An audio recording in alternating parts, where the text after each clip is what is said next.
Couteau, quand je mets ici, ça c'est un nouveau couteau. Vous voyez, quand je vais aller, tiens, il n'a pas vraiment envie de bien couper.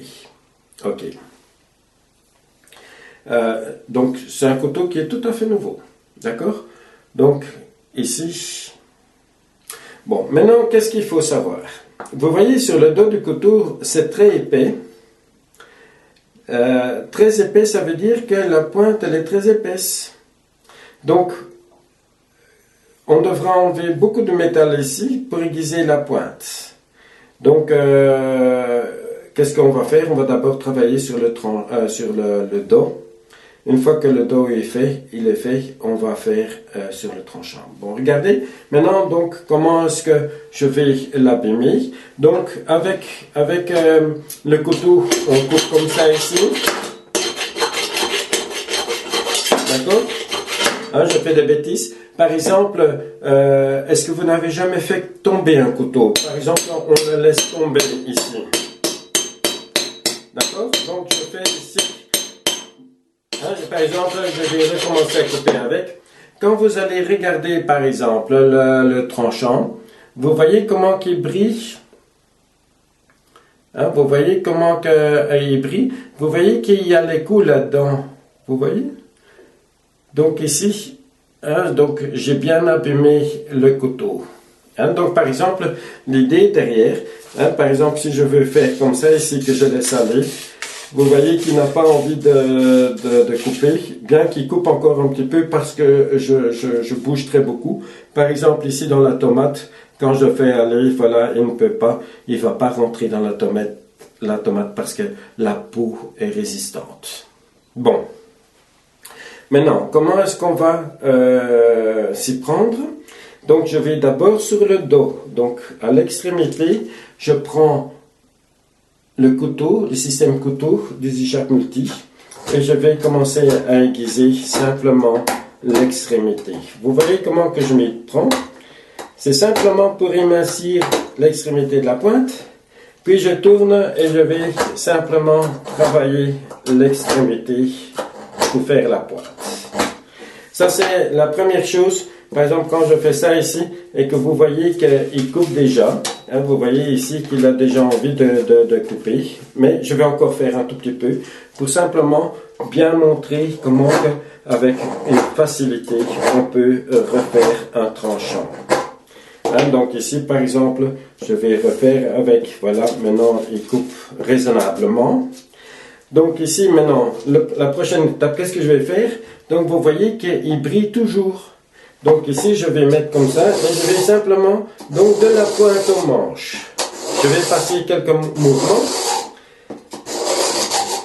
Et puis je tourne et je vais faire quelques mouvements. Maintenant, bien entendu, je donne une petite pression parce que je dois reconstruire le tranchant. Une fois qu'il est bien fait, vous le faites tout léger. Donc ici, je passe quelques fois.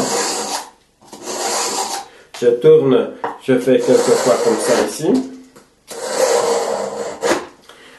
Hein, par exemple, quand vous allez regarder, vous voyez qu'il brille à peine encore. Vous voyez? Il y a encore les coups là-dessus. Hein, donc ici, par exemple, je vais prendre la feuille de papier et je laisse aller. Vous voyez, il a déjà envie de travailler. Par exemple, si je vais prendre la tomate ici, donc j'avais essayé de couper là-bas. Regardez, quand je fais ça ici, il a déjà envie de couper. Par exemple, je vais faire le tranchant encore beaucoup plus fin. Là, à ce moment, je vais aller tout léger maintenant. Hein, donc maintenant, ce n'est plus question d'enlever beaucoup de métal, mais de polir le tranchant. Hein, donc tout léger. Tout léger, tout léger, tout léger. Hein, chaque fois, on enlève une petite tranche. Hein, mais ici, c'est de la poussière maintenant. Par exemple, quand je vais prendre, par exemple, le couteau, quand je fais ça ici, voilà, hein, vous voyez, il a déjà envie de partir, de couper avec. Vous voyez comment il a envie de couper? Regardez quand je fais ça ici. Regardez comment il a envie de travailler là dans la tomate. Regardez comment que ça a été bien coupé. Regardez quand je fais comme ça ici. Vous voyez la belle tranche? Je vais recommencer à l'embêter. Vous voyez, je tape là-dessus. Ouais. Et je fais ça ici. Donc le couteau, je l'ai endommagé. voilà. Hein, par exemple, je vais essayer de couper. Vous verrez qu'il il coupe encore un petit peu. Je vais encore un petit peu bien faire la chose. Hein, par exemple, ici, je reprends la feuille de papier. Voilà, il est tout à fait mort. Hein, par exemple, si je vais couper ici une tranche, voilà, je laisse aller. Vous voyez que je peux bouger autant que je veux. Hein, vous voyez, il y a une ligne là. Donc, il ne fait plus vraiment son travail. Bon. Comment est-ce que je vais m'y prendre avec les écharpes dragon?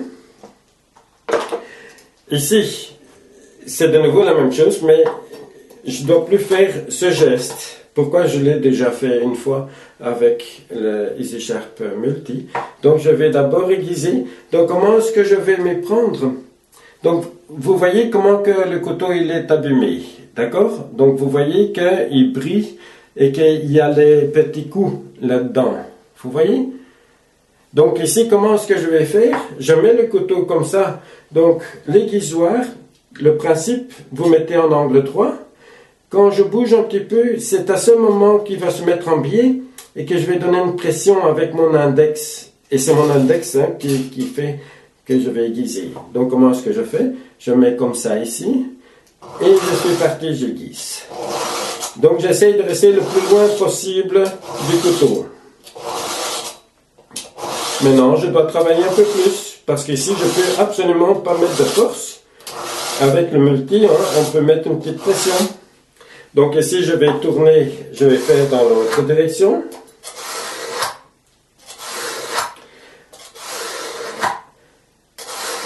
Oui, et puis tout léger pour finir. Tout léger. Et tout léger. Sans jamais oublier de le faire. Par exemple, quand vous allez regarder sur le tranchant, vous voyez qu'il ne brille plus. Pourtant, il y a toujours les coups là-dedans. D'accord?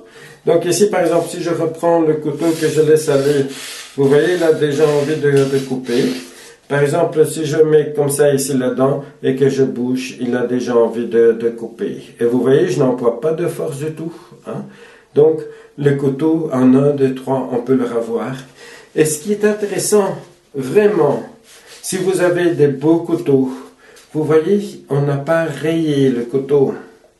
On n'a pas employé de chaleur sur le couteau, donc on n'a pas le métal, on ne l'a pas brûlé.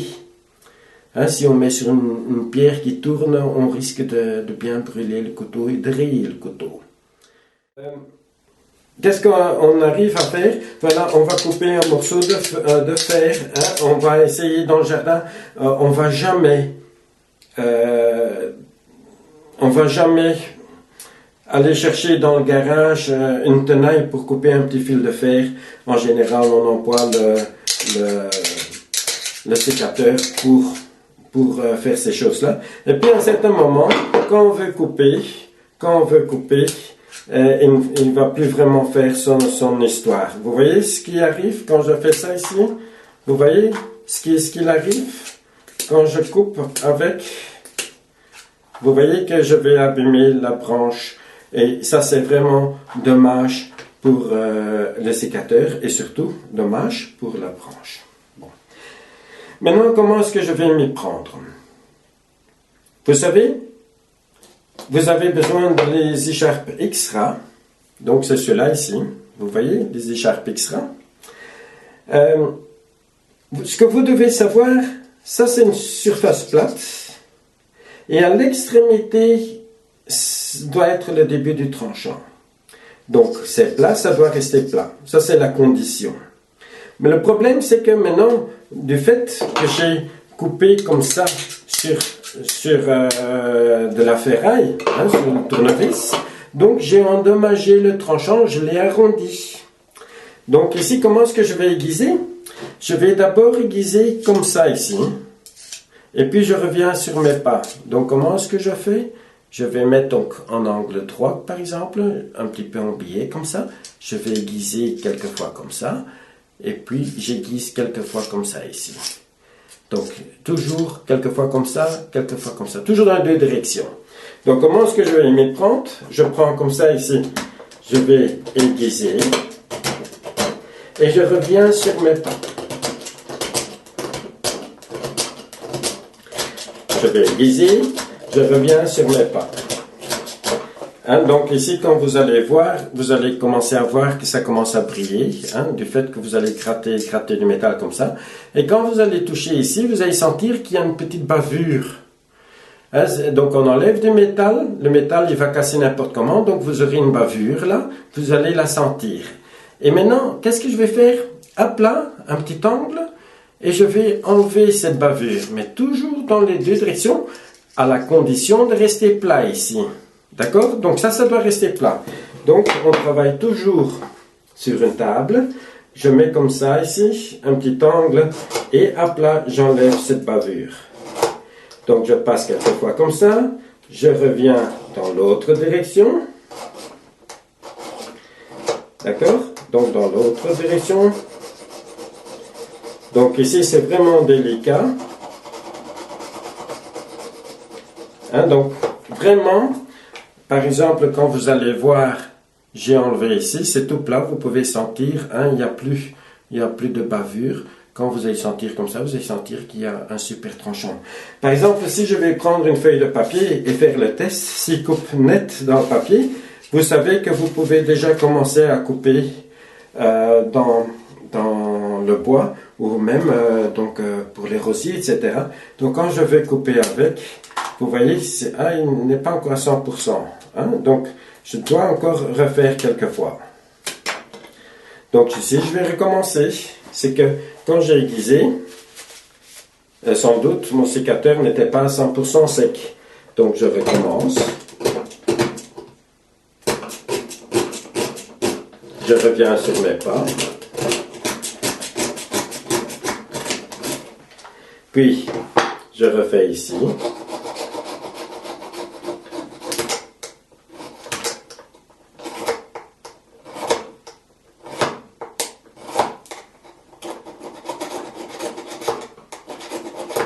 Là, c'est vraiment la bavure doit être tout à fait partie. D'accord?